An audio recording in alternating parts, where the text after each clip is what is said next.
నిర్గమకాండము 23వ అధ్యాయము. లేని వార్తను పుట్టింపకూడదు. అన్యాయపు సాక్ష్యమును పలుకుటకై దుష్టునితో నీవు కలయకూడదు. దుష్కార్యము జరిగించుటకై సమూహమును వెంబడించవద్దు.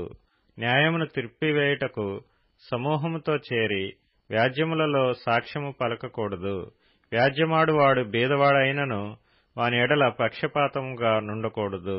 నీ శత్రువుని ఎద్దైనను గాడిద అయినను తప్పిపోవచుండగా అది నీకు కనబడిన ఎడల అగత్యముగా దాని తోలుకొని వచ్చి వానికి అప్పగింపవలెను. నీవు నీ పగవాని గాడిద బరువు క్రింద పడియుండుట చూచి దాని నుండి తప్పింపక యుందునని నీవు అనుకొనినను అగత్యముగా వానితో కలిసి దాని విడిపింపవలెను. దరిద్రుని వ్యాజ్యములో న్యాయము విడిచి తీర్పు తీర్చకూడదు. అబద్ధమునకు దూరముగా నుండుము. నిరపరాధినైనను నీతిమంతునినైనను చంపకూడదు. నేను దుష్టుని నిర్దోషినిగా ఎంచను. లంచము తీసుకొనకూడదు.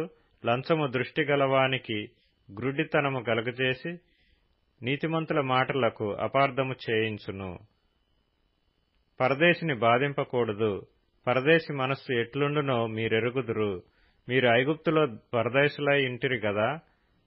6 సంవత్సరములు నీ భూమిని విత్తి దాని పంట కూర్చుకొనవలెను.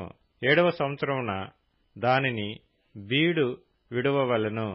అప్పుడు నీ ప్రజలలోని బీదలు తినిన తరువాత మిగిలినది అడవి మృగములు తినవచ్చును. నీ ద్రాక్ష తోట విషయములోను నీ ఒలీవ తోట విషయములోను అలాగుననే చేయవలెను.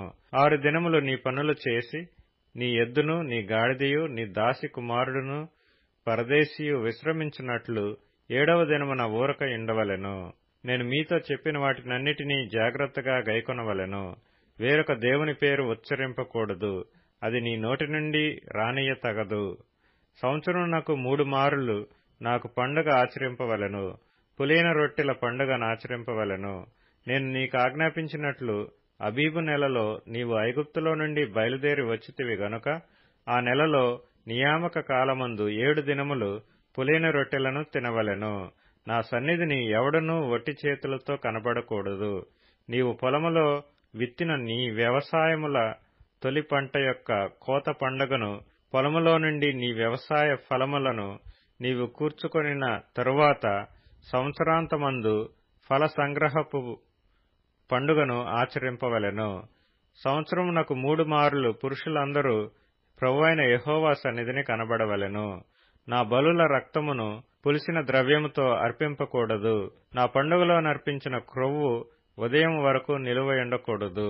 నీ భూమి ప్రథమ ఫలములో మొదటి వాటిని దేవుడైన యెహోవా మందిరమునకు తేవలెను. మేకపిల్లను దాని తల్లి పాలతో ఉడకబెట్టకూడదు. ఇదిగో త్రోవలో నిన్ను కాపాడి నేను సిద్ధపరిచిన చోటుకు నిన్ను రప్పించుటకు ఒక దూతను నీకు ముందుగా పంపుచున్నాను. ఆయన సన్నిధిని జాగ్రత్తగా నుండి ఆయన మాట వినవలెను. ఆయన కోపము రేపవద్దు. మీ అతిక్రమములను ఆయన పరిహరింపడు. నా నామము ఆయనకున్నది.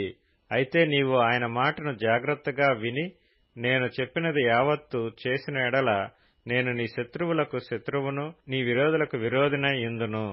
ఎట్లనగా నా దూత నీకు ముందుగా వెళ్ళుచు అమోరీయులు, హిత్తీయులు, పెరిజ్జీయులు, కనానీయులు, హివ్వీయులు, యెబూసీయులను వారున్న చోటుకు నిన్ను రప్పించును. నేను వారిని సంహరించెదను. వారి దేవతలకు సాగిలపడకూడదు. వాటిని పూజింపకూడదు. వారి క్రియల వంటి క్రియలు చేయక వారిని తప్పక నిర్మూలము చేసి వారి విగ్రహములను బొత్తిగా పగలుకొట్టవలెను. నీ దేవుడైన యెహోవానే సేవింపవలెను. అప్పుడు ఆయన నీ ఆహారమును నీ పానమును దీవించును. నేను నీ మధ్య నుండి రోగము తొలగించెదను. కడుపు దిగబడునదియు గొడ్డుదియు నీ దేశములోనూ ఉండదు. నీ దినముల లెక్క సంపూర్తి చేసెదను. నన్ను బట్టి మనుష్యులు నీకు భయపడునట్లు చేసెదను. నీవు పోవు సర్వదేశముల వారిని ఓడగట్టి నీ సమస్త శత్రువులు నీ ఎదుటి నుండి పారిపోవునట్లు చేసెదను. మరియు పెద్ద కందిరీగలను నీకు ముందుగా పంపించెదను. అవి నీ ఎదుటి నుండి హివ్వీయులను, కనానీయులను, హిత్తీయులను వెళ్లగొట్టును. దేశము పాడై అడవి మృగములు నీకు విరోధముగా విస్తరింపకుండునట్లు వారిని 1 సంవత్సరంలోనే నీ ఎదుట నుండి వెళ్లగొట్టును. నీవు అభివృద్ధి పొంది ఆ దేశమును స్వాధీనపరచుకొను వరకు క్రమక్రమముగా వారిని నీ ఎదుట నుండి వెళ్లగొట్టెదను. మరియు ఎర్ర సముద్రం నుండి ఫిలిష్తీయుల సముద్రము వరకును, అరణ్యము నుండి నది వరకును నీ పొలిమేరలను ఏర్పరచెదను. ఆ దేశ నివాసులను నీ చేతికి అప్పగించెదను. నీవు నీ ఎదుటి నుండి వారిని వెళ్లగొట్టెదవు. నీవు వారితోనైనను వారి దేవతలతోనైనను నిబంధన చేసుకొనవద్దు. నీవు వారి దేవతలను సేవించిన ఎడల అది నీకు ఉరి అగును గనుక వారు నీచేత నాకు విరోధముగా పాపము చేయింపకుండునట్లు వారు నీ దేశములో నివసింపకూడదు.